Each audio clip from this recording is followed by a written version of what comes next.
এটা শুধু একটি ভিডিও না, এটা একটা বার্তা। আর সেই বার্তার মধ্যে হঠাৎ করে উঠে আসছে ভারতের নাম। একটা ক্ষেপণাস্ত্রের গায়ে লেখা ধন্যবাদ ভারত।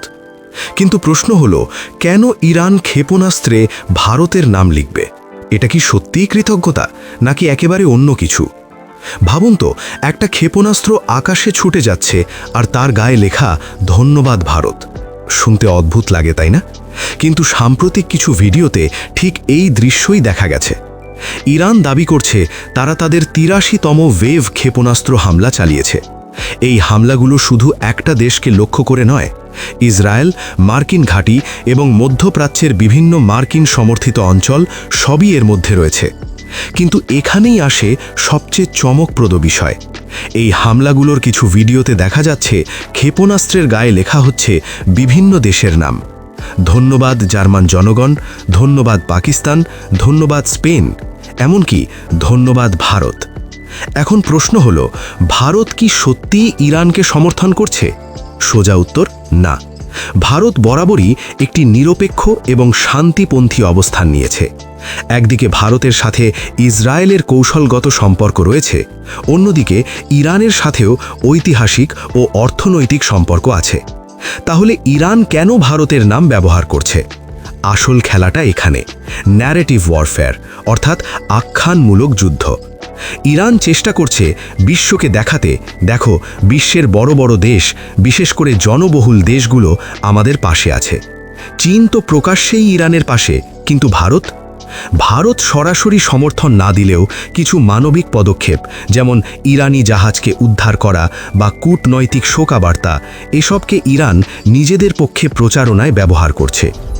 ইরান আরও দাবি করছে তারা ড্রোন ও ক্ষেপণাস্ত্র হামলায় বহু মার্কিন সেনাকে হত্যা করেছে, এমনকি কুয়েতের বুবিয়ান দ্বীপে হামলা চালিয়ে মার্কিন উপস্থিতি ধ্বংস করেছে।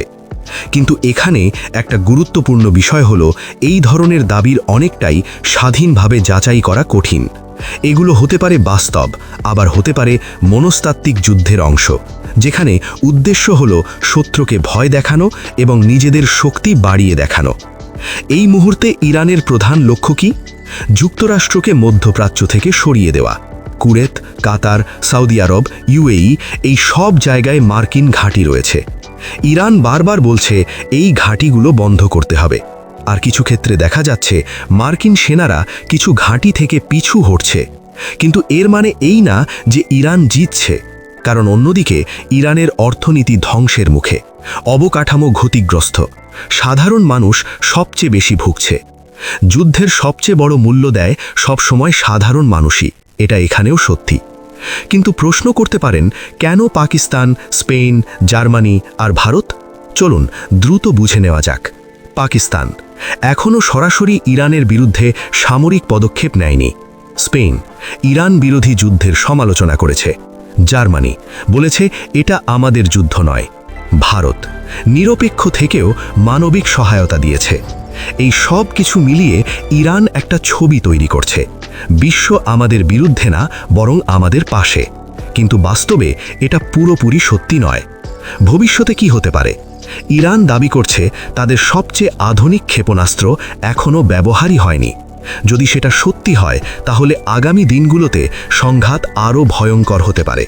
অন্যদিকে যুক্তরাষ্ট্রের মূল ভূখণ্ড এখনও নিরাপদ এবং বড় কোনো সরাসরি হামলা হয়নি, মানে এই যুদ্ধ এখনও পূর্ণ মাত্রায় পৌঁছায়নি।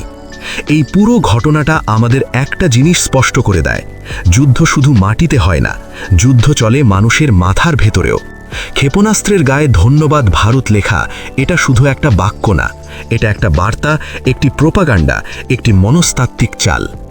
ভারত কিংবা বিশ্বের সাধারণ মানুষ কেউই চায় না তাদের নাম যুদ্ধের সাথে জড়িয়ে যাক, কারণ শেষ পর্যন্ত যে দেশই জিতুক না কেন, হারবে সাধারণ মানুষই।